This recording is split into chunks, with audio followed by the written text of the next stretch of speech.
we can keep it going because these have been amazing. Just tell us who you are since I haven't announced you. All right, thank you. Sure, I'm Jen Diamond, but I write under my full married name, Jennifer D. Diamond. This is the opening to a fictionalized version of a ghost story that my dad used to tell. My sister and I would pretend to fall asleep so that he would tell the scary stories to my older sister, but I heard them.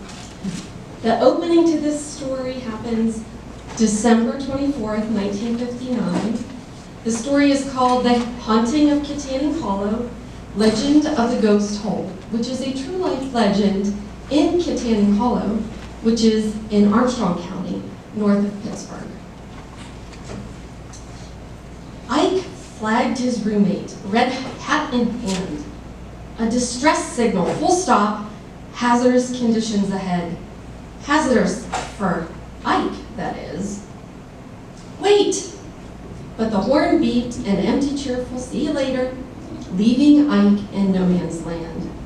A nobody in no man's land.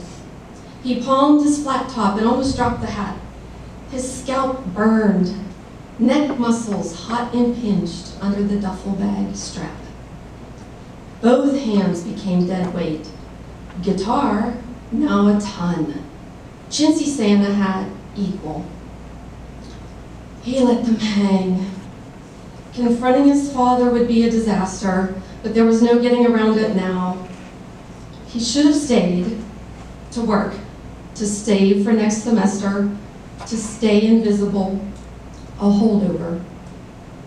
Low winter sun pierced his retinas, but I watched the taillights grow small and disappear.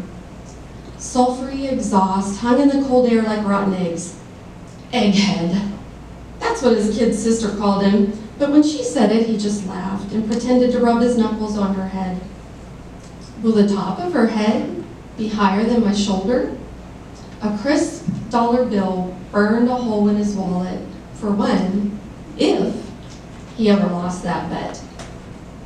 Ike shrugged in the direction he should be going, and his father's army-issued duffel slipped. He snagged the strap on a bent wrist, and something white swirled away. Who threw that? When it landed in an icy puddle and floated like dandelion fluff, he knew. The ratty string had finally snapped. He swore under his breath and looked for oncoming traffic.